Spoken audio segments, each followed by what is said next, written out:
Hey, what's going on? In today's video, this one's a doozy, but we're going to talk about which Chase credit card rewards program is right for you. So looking at the screen, what you can see here is a Google Sheet that I have created. And I know it looks complicated, but it's actually going to be very simple to you in a few short minutes. So the way that this Google Sheet works, and this is available to you, there's a link in the description of this video to check this out. The only thing I ask is with that link, you have to go to File and make a copy, and then you can play around with that copy. The only thing you have to do though after that is you have to fill out these 4 cells of data right here. So this is your annual spending and then how much you spend each year on dining, flights, and hotels and cars. Now the reason I picked those categories is that the amount that you earn from their different credit cards is going to be different depending on the categories that you're spending on. So looking at this particular breakdown, I can show you exactly what this sheet looks like and which cards that you should pick. So in this particular case, when we go down here, you're going to see this row here and it's going to say, does the bonus apply? And that's because some of these cards have thresholds for spending and then bonuses that you can hit. And you can see based on this that these 2 cards will not apply. So what that means is that you're going to go to the orange numbers, and then these ones, it does apply where it says true. So you're going to go to the green numbers. So in this particular case, when you're looking at those numbers, the card that makes the most sense to you is the Chase Freedom Flex at $575. Now, what did this whole sheet just do for you and how does it actually work? Because that's going to be important for you to understand and then also to be able to play with it to figure out what specifically is going to work best for you. So the way that this works is if you're looking at the Chase Freedom Unlimited, I actually took all these different cards right here and I created a master sheet over here in the credit card details tab.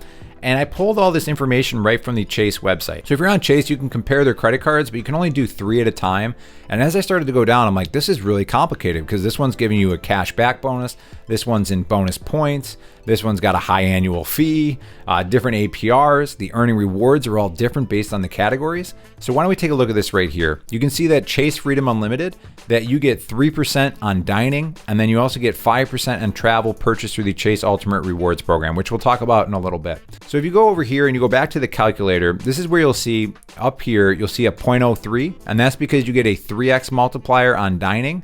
And then with flights, it's a 5x multiplier because that's travel. So each one of these cells is custom created based on the category of spending and what that credit card actually produces for you. So the red row right here, if we're looking at the top here for gross rewards calculator, is going to be your gross rewards amount. And again, it's confusing because some of them are in cash and some of them are in points. So the reason that I put that in red is I don't care how much I'm getting from a gross standpoint. I care how much I'm getting from a net standpoint, which includes what you're going to be spending on fees. So if we go to row 14 here, it's the exact same row up here as row 7, but it's just put down here for reference.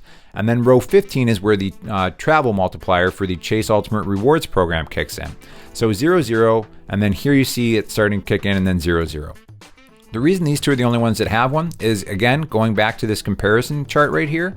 If we go down here using rewards, you can see a 50% more value when we redeem them through the Ultimate Rewards program, and you get a $50,000 or 50,000 points. And this one with the preferred is a 25% with 60,000 points.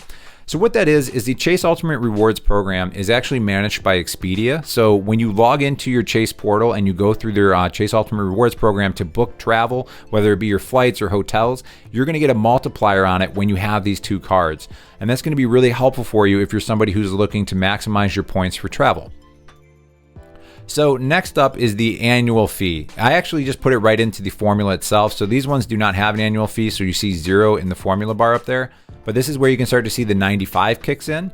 And then this is where you can see the $550 charge kicks in. Now, there are like little variables, like for instance, like this one, I believe it's another $75 for each registered user, but I didn't want to get crazy with this spreadsheet. It's pretty darn close though to what the dollar amount is going to be for your returns. So the next thing up here is the 3-month gross average. This is figured out automatically across the board based on this cell up here, based on the information that you're going to put in right here. Now, a quick caveat with this information as far as your budgeting, if you're trying to figure out like how would I get that information, one of the easiest ways to do that is if you go through the Personal Capital app. You've probably heard of this one. They have a budgeting section in the app, and then you'll be able to see things broken out based on travel and other categories. I do have a link for this in the description as well. It is an affiliate link, which means I can make a commission when you sign up through my link, but it's a completely free tool to you. So it's kind of one of those win-win scenarios. And I think this is important that we're going through this right now together because we're going to run a few different hypotheticals and then see how these cards start to shift based on which one is the most attractive. Now the bonus spending requirement, this is how much you have to hit in 3 months on each of these cards. The reason this one's $1 is because the first purchase that you make in the first 3 months, you get a $50 cash back.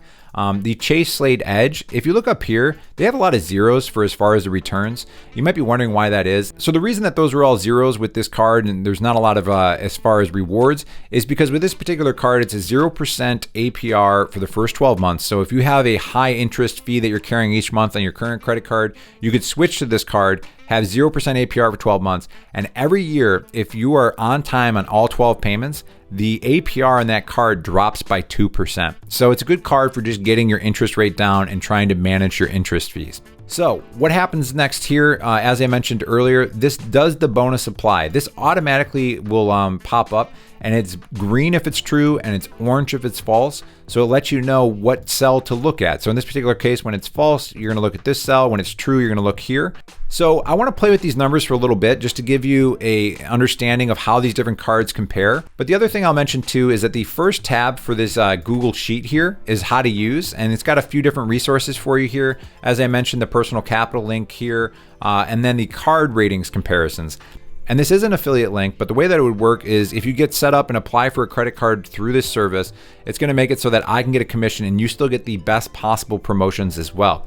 So you can then kind of filter down based on what you're interested in, or you can go up here to compare cards if you're just looking at Chase, or if you wanna just look at all travel rewards, you can do that as well.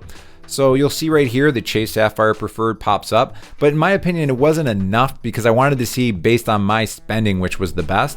But when you click apply now, what's gonna happen is it's gonna open up and you're gonna see the exact same data here, right? You're gonna get 60,000 bonus points after you spend $4,000 in the first 3 months. And then it's also gonna be a $95 annual fee. And when you compare that to what's listed on the Chase website, it's exactly the same. And again, I appreciate it because I plan to take my young family on a vacation someday soon, and I would like to be able to do it off of these rewards. So again, definitely worth checking out the card ratings comparisons tool, and I'll have a link directly to that in the description below as well. So why don't we take a look at the numbers and what they look like as you start to spend more. Let's say this is 24,000, and then we start to up the numbers to 6,000 across the board. And then what you end up with here is a very different looking story. And you can see right away in row 21, everything is green. You're gonna hit your bonus. And because of that, you can look at all this data right here, and then you start to see a very different picture. Now you're thinking, well, it may make sense to do the Chase Sapphire cards because that first year you're gonna make quite a bit more. And then even the years beyond that, you're gonna make more as well, 805, 980 versus 660 and 750. But this is where it gets interesting as well. Those two cards are not the same because flights are actually valued at twice as much on the reserve. So let's say that you spend $20,000 a year on flights. I don't know where you're going, but you're spending a lot of money on flights, and then zero on hotels, and then we'll say you're spending $4,000 on dining. So this is where you can start to see it's not just about your overall spending, but it's about how you're spending. Because now the numbers are dramatically in favor of going with the reserve card, because that first year you're gonna make $3,375 back, and then the next year you're gonna make $2,750 compared to $1,405. So again, just a quick tip, when you use this Google Sheet link in the description below, make sure you go to File, make a copy. And then whatever credit card you end up deciding on, I would highly suggest going to card ratings first using my link and just doing a quick comparison of seeing what else is out there and applying through that link, as that'll help support me and my YouTube channel. Now, the last thing on the screen right here is I'm gonna actually do a deeper dive into the Chase Ultimate Rewards program because I am planning on going with the Chase credit card. I'm gonna show you exactly what that looks like and how that program works just to make sure that you're fully informed on that as well. All right, guys, I'll catch you in that next video.